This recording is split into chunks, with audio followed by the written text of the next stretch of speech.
Hello, everybody. Welcome to a live. This is a Wellness Wednesday. It's Dr. Heather Hammerstedt. I had so much fun with you guys here in this group for this live. I decided to start doing these here instead of on the Wholist page. So hopefully you guys can catch me here.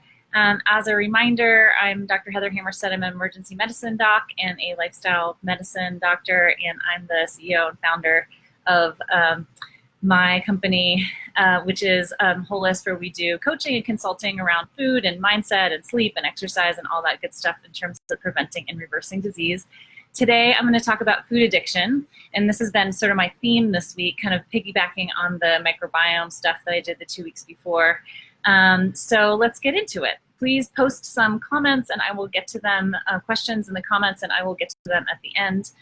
So what is the basis of food addiction? So this is the idea that a person can be addicted to food, and it's been really recently gaining increasing support because we're now developing a body of knowledge from brain imaging and other studies of the effects of compulsive overeating on centers in the brain that create pleasure.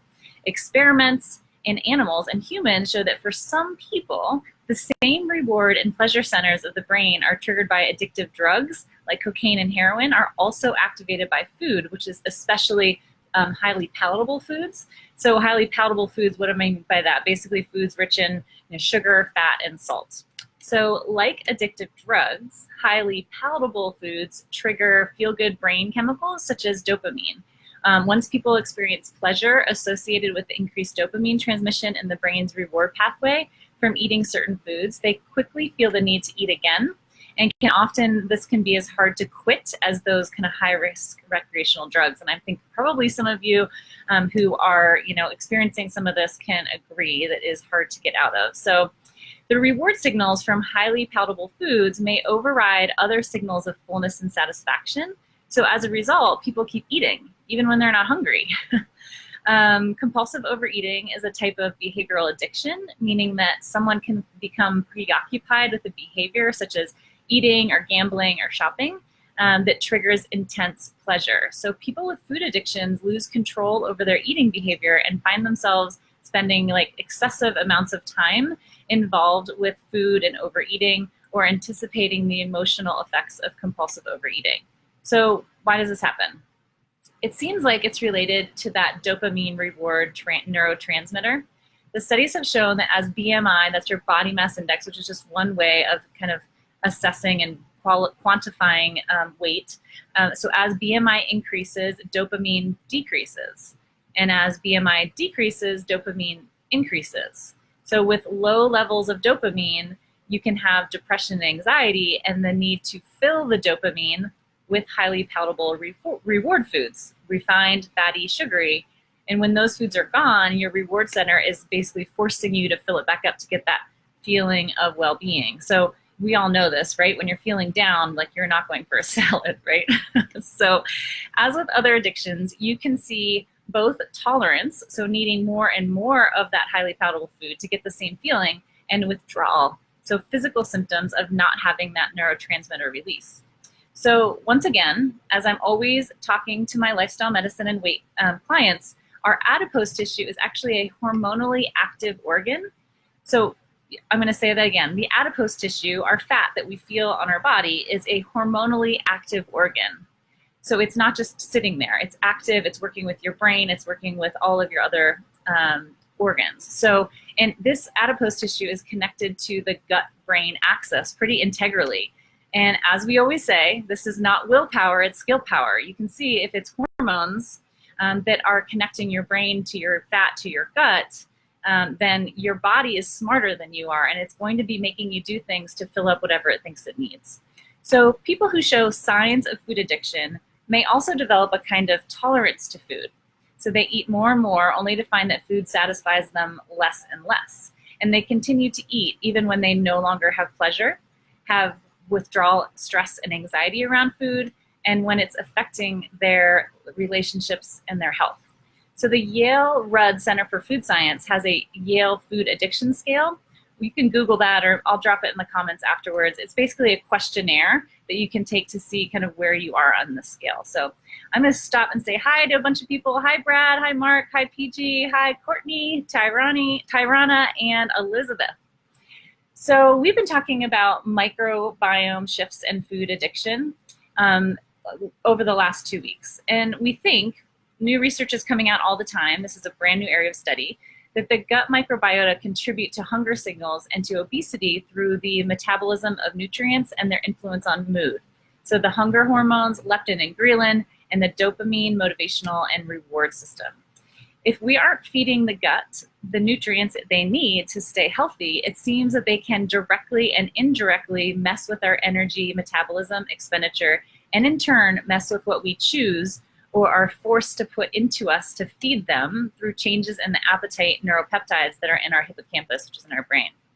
So we're getting to some strategies now. What are some strategies to decrease food addiction?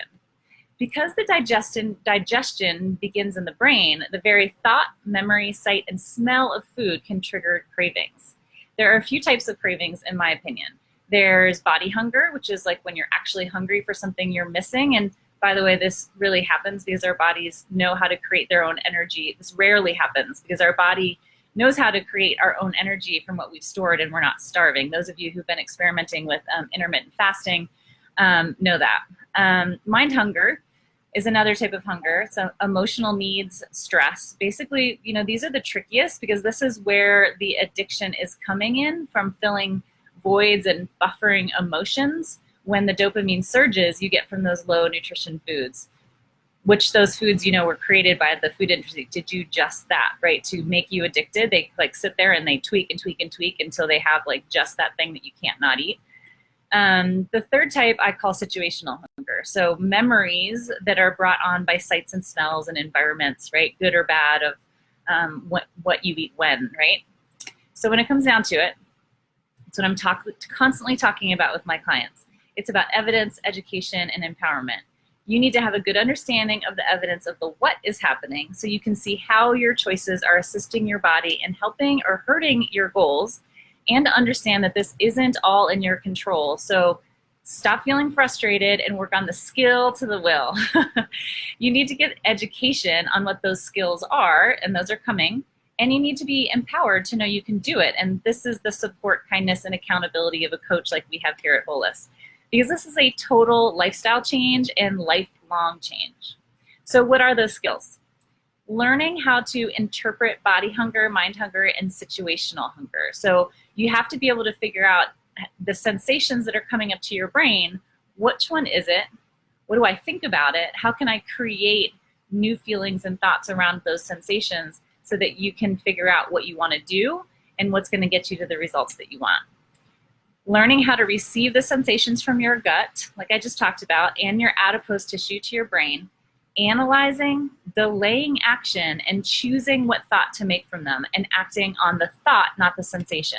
It's basically delaying in order to create a discrepancy between what you feel and what you know and what you want your result to be. So that's basically doing self-cognitive behavioral therapy, so to speak, which is what we do in lifestyle medicine and here at Wholist.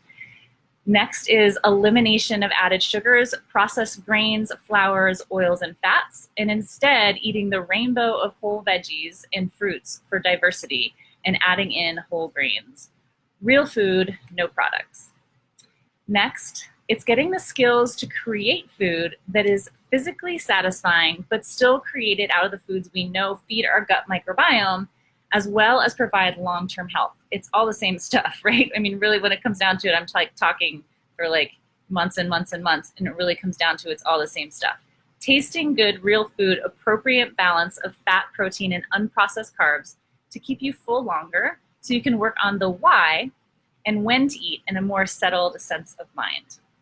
Next, no snacking.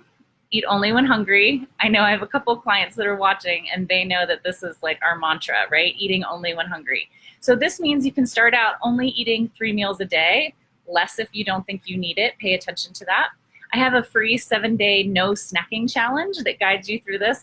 It's on my website under other products and services, but I'll drop it in the comments as well.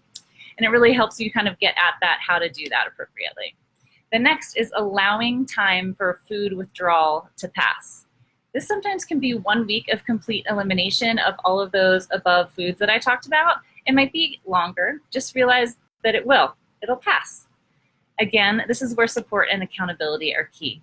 Next, be a planning machine. I know I did a work-life balance one not that long ago, and so you guys know that this is really the key that I think to success, to being efficient and making good choices. You've got to make those choices ahead of time. You never make a good choice in the moment, right? We all know that. Calendars, meal planning, and help from coaches. Next, don't expect to be perfect. You are rewiring your brain to undo a lifestyle of experiences, emotions, habits, neurochemical connections. Remember, it isn't willpower, it's skill power. You can't force your body to do something. Their bodies are smarter than that. We make 700 new neurons per day, so you've got to be patient. See your stumbles as a way to learn what works better next time, and it'll happen. The last one is a whole bunch of things together. Drink tons of water, herbal teas, and kombucha as your main beverages. Work on mindful eating through mindfulness-based stress reduction programs. You can find these anywhere. Just Google it online and you'll be able to find one in your area. And be conscientious of your sleep and stress, which will improve on this kind of food diet or food plan anyway, but are key definitely at the beginning. Hi, Jaime. We're going to answer some questions here. I've got a question here. It says, those darn sugars and eating only when hungry. What about emergency burritos? That's not a real question. Well, so I will stay present on the comments here, guys. If you're watching on a replay, please, just say hello, and I'm happy to answer any questions. As a reminder, we have a 12-week lifestyle transformation program where we help people make choices about foods, which is the main thing, but most importantly, working on really that mindset work, that mindfulness work, figuring out why it is that we're in the situations that we are with our food addiction. So please join us. I've got an awesome team of coaches, one of whom is watching right now. Hi, Katie. And we have group programs that start every month and personal coaching programs that start every Monday. So check out the website, see what we have to offer. Check out our team of coaches and see who you think would work best with you. I'm always available for free strategy calls, up to 15 minutes of me, just me and you, so that we can figure out what you're struggling with and how we might be able to fit your needs or maybe not. So I'll drop that scheduler in the comments as well. And I will see you guys all another time. Ciao.